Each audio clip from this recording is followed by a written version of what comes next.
When we first explore the suppressed yet very real secret passageways littering the Sphinx base and structure, we were confronted with compelling evidence to suggest another Sphinx existed on the other side of the African continent in Zinder. Not only were there still existing remnants of this once spectacular structure, but there also remains the clearly recognizable and notoriously erosion-resistant accompanying pyramids. However, what some may find astonishing is that exactly 6,000 kilometers to the east, in a place known as Balochistan, Pakistan, another Sphinx can also be found, clearly of a similar antiquity. Supporting the suspicion claimed many times on our channel that a civilization which far preceded the ancient Egyptians actually built these amazing pyramids. Known as the Sphinx of Balochistan, many funded academics have strongly denied the possibility of this familiar-looking formation being of man-made origin, and many attempt to claim that its familiar shape, along with the surrounding environment's artificial appearance, is mere coincidental, and that the entire area is just a natural formation. These conclusions, made with no official archaeological investigations ever being undertaken at the site. Thankfully, however, an equal number of individuals who have actually visited this site, most self-funded, have actually concluded the complete opposite. Graham Hancock being but one individual who has concluded that the site is indeed a very ancient Sphinx, quite possibly dating back to the last precession of Leo, some 12,500 years ago. As Graham's website put it, quote, "The Sphinx appears to be decked up in a headdress that closely resembles the Nemes headdress of the Egyptian pharaoh. The Nemes headdress is a striped headcloth that covers the crown and the back of the head. It has two large conspicuous flaps which hang down behind the ears and in front of the shoulders. The Sphinx has horizontal groove across its forehead, which corresponds to the pharaonic headband that holds the Nemes headdress in place. One can easily make out the contours of the reclining forelegs of the Sphinx, which terminate in very well-defined paws. It is difficult to see how nature could have carved out a statue that resembles a well-known mythological animal to such an astonishingly accurate degree." End quote. We find it disappointing, yet not surprising, that many individuals within modern academia, accredited with many titles to their name and thus much educational responsibility, would defend a paradigm regardless of investigative support, a highly unprofessional yet repeated practice across many fields. The Sphinx is perceived by nearly all concerned as a symbol of protection, a guarding force which was often erected at sacred or highly important sites. And the Sphinx of Balochistan is no different, appearing to be guarding a temple-like structure nearby.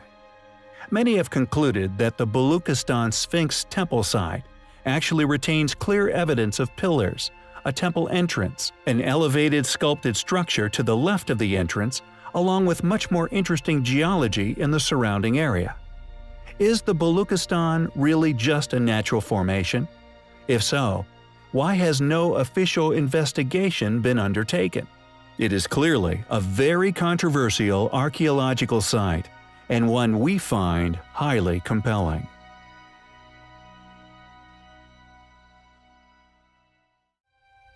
Although certain ancient monuments and megaliths within Britain have gained quite a firm footing upon the world stage in regards to historical enigmas, many more are overlooked, generally in favor of these familiar friends. Stonehenge being but one among these particularly popular attractions for the crowds. Stonehenge rests within the Stonehenge, Avebury, and associated UNESCO World Heritage Sites. Another member of this cluster of sites is known as Silbury Hill, which remained the largest man-made structure within Europe for many thousands of years. It's made completely out of chalk, and that is indeed an ancient pyramid which is some 4,000 plus years old. Once you learn these incredible facts regarding this ancient structure within the UK, just a stone's throw away from Stonehenge, you begin to suspect that Stonehenge may not be as impressive as it's made out to be, and that it may have been used to distract the public away from this phenomenal structure. Excavations of the pyramid have revealed that it took no less than 100 years to complete, and also housed an ancient cathedral. All attempts to burrow to the center of the pyramid in search of a burial chamber, in particular the tombs, have so far ended in failure. Like many other ancient sites across the world, we have little to no idea as to who the constructors of the pyramid were, its purpose, or indeed why they chose to construct it out of chalk. A new book published by English Heritage attempts to suggest that the 120-foot-tall pyramid was not in fact built to a grand blueprint, but was assembled by at least 3 generations of supposed Bronze Age Britons between 2400 and 2300 BC with the use of primitive tools. An explanation we found severely lacking in any real explanatory substance. Dr. Jim Leary, English heritage archaeologist, has attempted to say that the creators were building the mound as part of a continuous storytelling ritual, and that the final shape of the mound was probably unimportant. He argues that the familiar outline of stepped sides and the flat top visible today is largely the result of Anglo-Saxons and later alterations. With the overwhelming amount of pyramidal structures dotting the earth from around the same era, we found this explanation verged on ignorance. Were the builders of this grand ancient structure the same culprits who constructed the pyramids of Giza? Did they use chalk due to its abundance within the local area? And if so, why choose the center of Wiltshire in the UK to construct it? Is Stonehenge connected in some way to this enormous structure? Many questions are left unanswered because it seems certain schools of thought lack the capacity to entertain them as possibilities. If we were able to approach such topics with a free range of thought, perhaps we would realize so much more about our very old home and our very distant ancestors.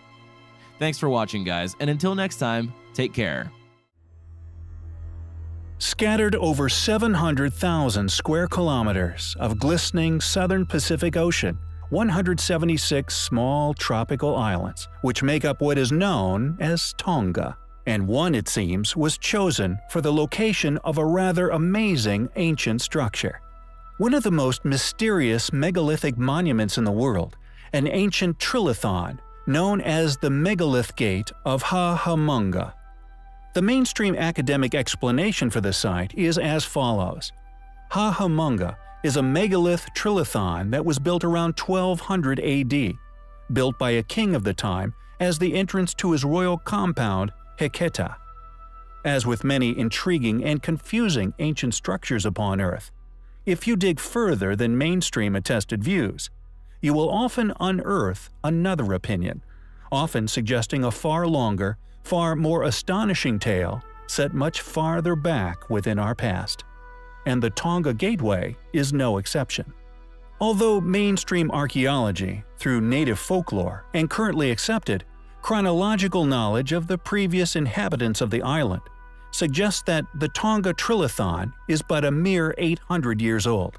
There exist 3 rather large problems with this conclusion. Until, of course, erosion inevitably takes hold, drawing a line between a discernible archaeological feature and an apparent geological one. The Tonga Gateway now consists of 3 coral limestone slabs, each still weighing in at around 40 tons. 3 rather large elephants in the room for mainstream archaeology.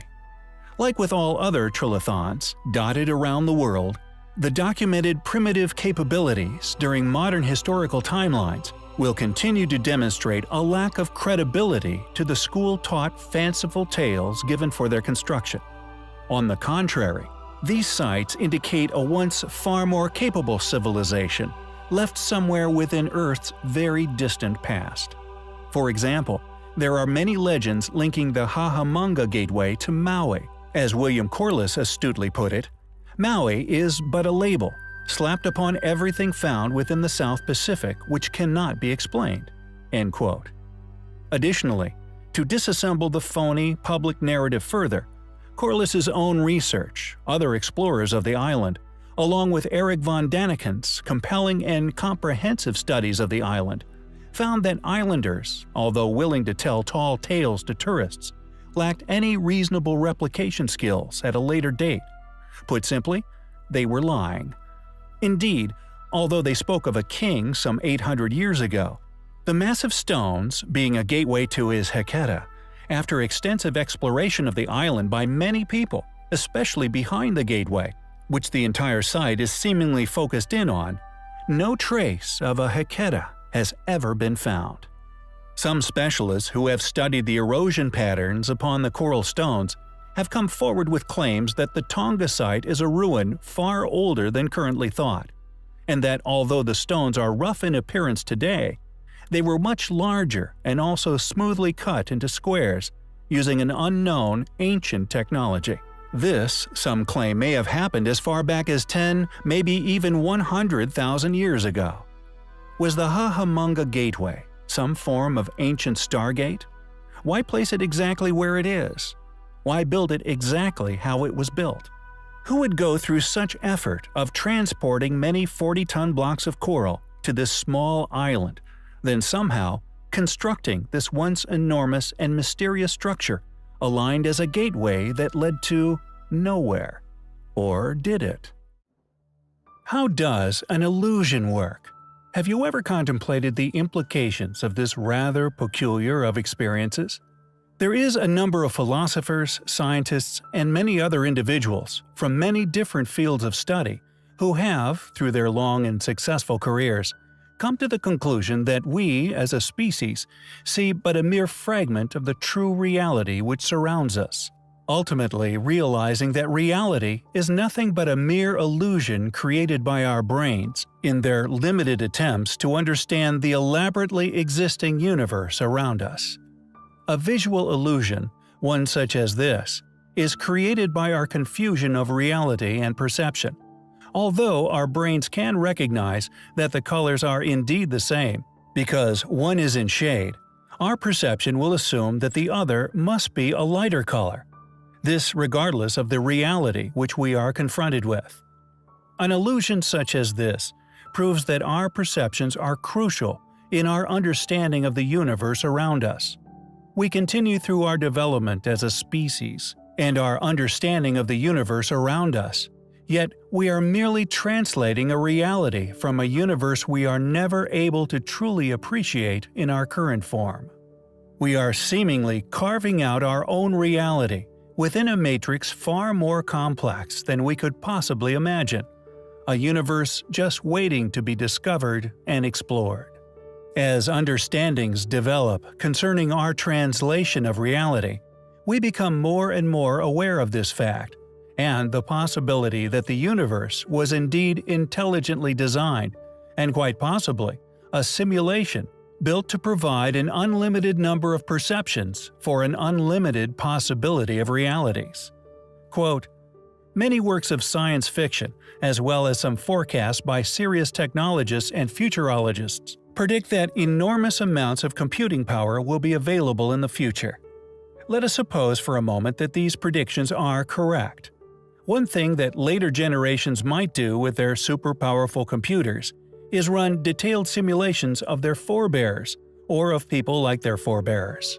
Because their computers would be so powerful, they could run a great many such simulations. Therefore, if we don't think we are currently living in a computer simulation, we are not entitled to believe that we will have descendants who will run lots of such simulations of their forebears." Nick Bostrom from Are You Living in a Computer Simulation?